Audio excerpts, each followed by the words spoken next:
ఈరోజు మనం చెప్పుకోబోయే ఒక భయంకరమైనటువంటి కథ పేరు పాత పాఠశాల శపథం. ఈ కథ మీకు నచ్చితే ఖచ్చితంగా ఒక లైక్ చేయండి ప్లీజ్. ఇక కథలోకి వెళ్దాం. ఒక చిన్న గ్రామంలో ఏళ్ల తరబడి మూసేసినటువంటి ఒక పాత పాఠశాల అయితే ఉంది. అక్కడ గోడలు చెదిరి కిటికీలు పగిలిపోయి ఎప్పుడు ఆ స్కూల్ అయితే అంధకారంలోనే మునిగిపోయి ఉంటుంది. అక్కడున్నటువంటి స్థానికులైతే ఆ పాఠశాలను ఇదొక శపించబడినటువంటి పాఠశాల అని అంటూ ఉంటారు. 30 ఏళ్ళ క్రితం జరిగినటువంటి ఒక సంఘటన వలన ఆ పాఠశాలను అయితే మూసేశారు. అదేంటంటే, ఒక ఉపాధ్యాయుడు అన్యాయానికి గురై అక్కడ ఆత్మహత్య చేసుకున్నాడు. అతను చనిపోతూ ఇక్కడ చదివేటువంటి ప్రతి ఒక్కరూ శాపం అనేది అనుభవించే తీరాలి అని ప్రమాణం చేస్తూ చనిపోతాడు. ఆ రాత్రి నుంచే ఆ పాఠశాల అయితే శూన్యంగా మారిపోయింది. ఆ పాఠశాలలో పిల్లల యొక్క అరుపులు, అలాగే బోర్డుపై చాక్పీస్ రాసే శబ్దాలైతే వినిపిస్తూ ఉన్నాయి. గ్రామస్తులంతా భయంతో ఆ భవనానికైతే ఎవరు కూడా వెళ్ళరు. ఆ చుట్టుపక్కల కూడా ఎవరు కూడా వెళ్ళరు. అయితే కొంతమంది యువకులు మాత్రం ఆ పాఠశాల దగ్గరికి వెళ్ళాలని నిర్ణయించుకుంటారు. ఎందుకంటే వారు ఈ మాటలన్నీ కేవలం కథలుగా నమ్ముతారు. అందుకే వారు నిజం తెలుసుకోవటానికి ఆ పాఠశాలలోకి వెళ్ళాలని అనుకుంటారు. ఒకరోజు రాత్రి గ్రామస్తులు ఎవరికి తెలియకుండా ఆ యువకులు టార్చ్ లైట్ పట్టుకుని రాత్రి 12 గంటలకైతే ఆ భవనం యొక్క తలుపు అయితే తెరుస్తారు. అప్పుడు గాలి అయితే ఒక్కసారిగా భీకరంగా వీస్తూ ఆ తలుపులు ఎత్తి కొట్టుకుంటాయి. వారు లోపల అడుగు పెట్టగానే వారికి ఒక వింత వాసన అయితే వస్తుంది. వారికి గోడలపై పాత పోస్టర్లు, అలాగే రక్తపు మరకలు కనిపిస్తాయి. అక్కడున్నటువంటి బోర్డుపై నేను ఇప్పుడే తిరిగి వస్తాను అని రాసి ఉంది. అది కూడా అప్పుడే రాసినట్టు కనిపించింది వారికి. వారిలో ఒకడు వ్యంగ్యంగా, చూడండి ఎవరో మనల్ని ఆట పట్టిస్తున్నారు అని చెబుతాడు. ఉన్నట్టుండి అకస్మాత్తుగా చాక్పీస్ అయితే బోర్డుపై ఇలా రాసి ఉంటుంది. అదేంటంటే, వెంటనే మీరు ఇక్కడి నుంచి వెళ్ళిపోండి అని చాక్పీస్ తనంతట తానే గాలిలో రాస్తుంది. అప్పుడు అందరూ భయంతో వెనక్కు తగ్గుతారు. అయితే వెనక్కు చూస్తే తలుపులు గట్టిగా అయితే మూసుకుపోతాయి. అప్పుడు ఆ యువకులు లోపలే బంధించబడతారు.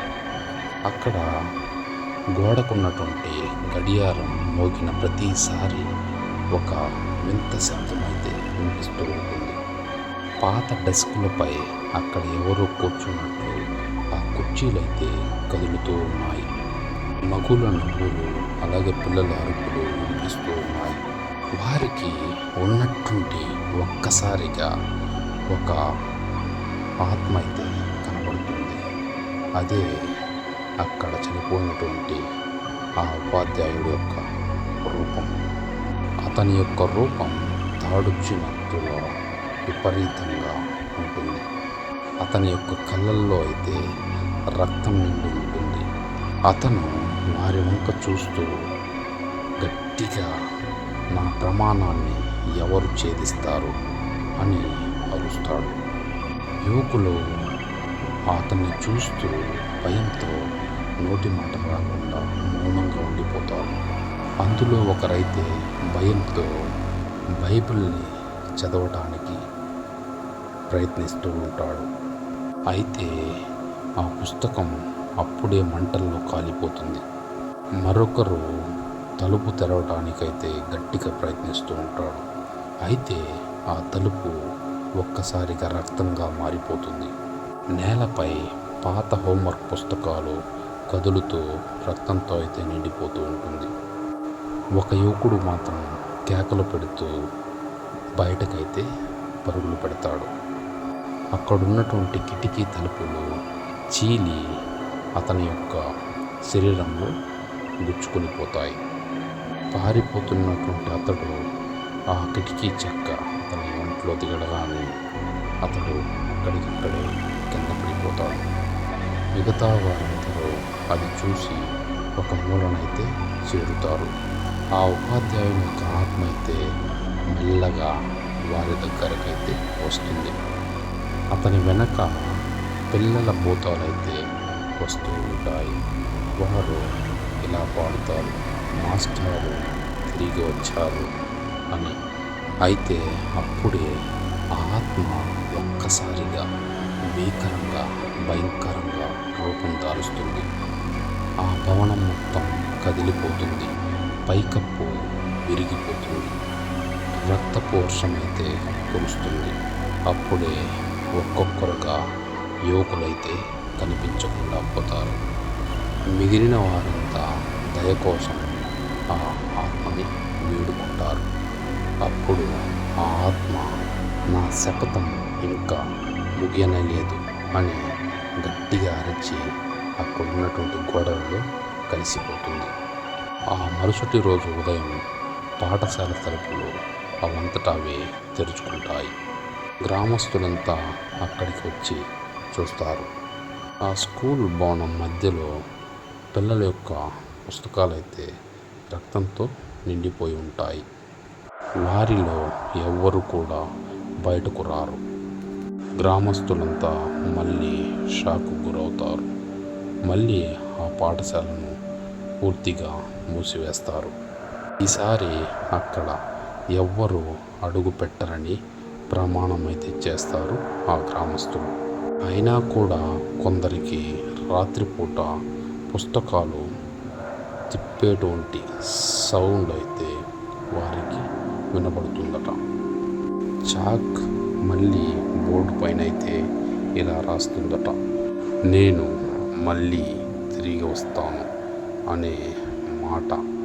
ఆ మాట మాత్రం ఎప్పటికీ ఆ బోర్డు పైన అలాగే ఉంటుందట, ఎప్పటికీ చిరిగిపోకుండా. అక్కడ గాలి కూడా ఎప్పుడూ చల్లగా ఉంటుందట. ఆ ప్రక్కన నడిచిన వారికి ఎవరు వెనక వస్తున్నట్లు అనిపిస్తూ ఉంటుందట. అక్కడున్నటువంటి బల్లలపై రక్తపోచ్చరాలు కనపడతాయట.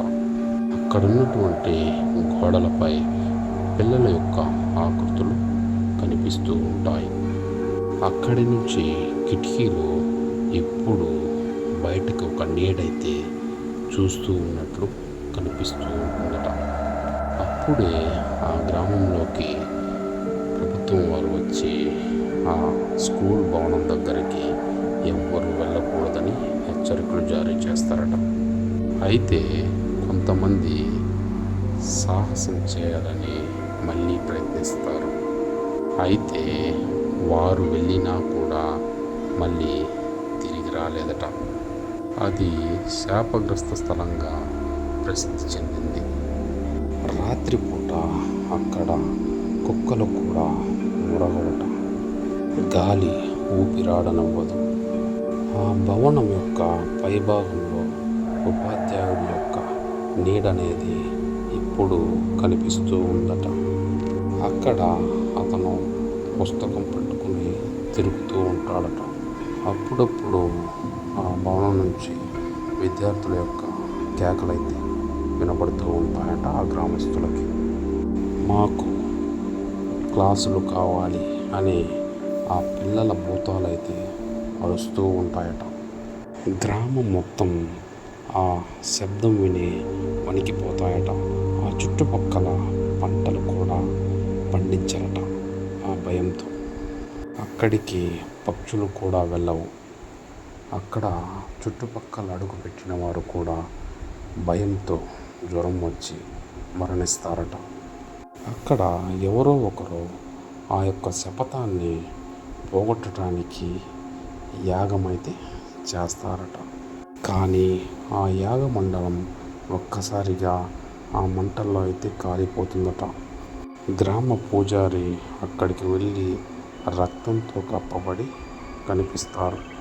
అప్పుడు అందరూ అర్థం చేసుకుంటారు, ఈ శాపం ఎక్కడికి పోదు అని, అలాగే ఎప్పటికీ కూడా పోదు అని గ్రహిస్తారట. అది ఆ ఉపాధ్యాయుడి యొక్క ప్రతీకారమట. అతని యొక్క ఆత్మ ఇంకా ఆగలేదు. పాఠశాల పేరు పూర్తిగా చెడిపోతుంది. ఆ గ్రామ పిల్లలైతే ఆడుకోవటానికి కూడా వెళ్ళరు. దాని చుట్టూ ఎప్పుడు మబ్బులు కమ్మి ఉంటాయట. రాత్రి చందమామ వెలుగు ఆ భవనంపై పడదట. ఎవరైనా లోపలికి వెళితే వారి కేకలు బయటకు వినిపిస్తాయి, కానీ వారు మాత్రం బయటకు రారట.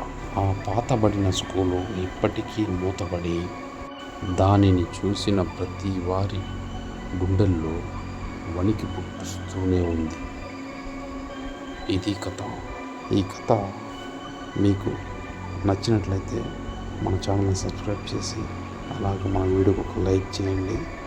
Thank you for watching. Thank you.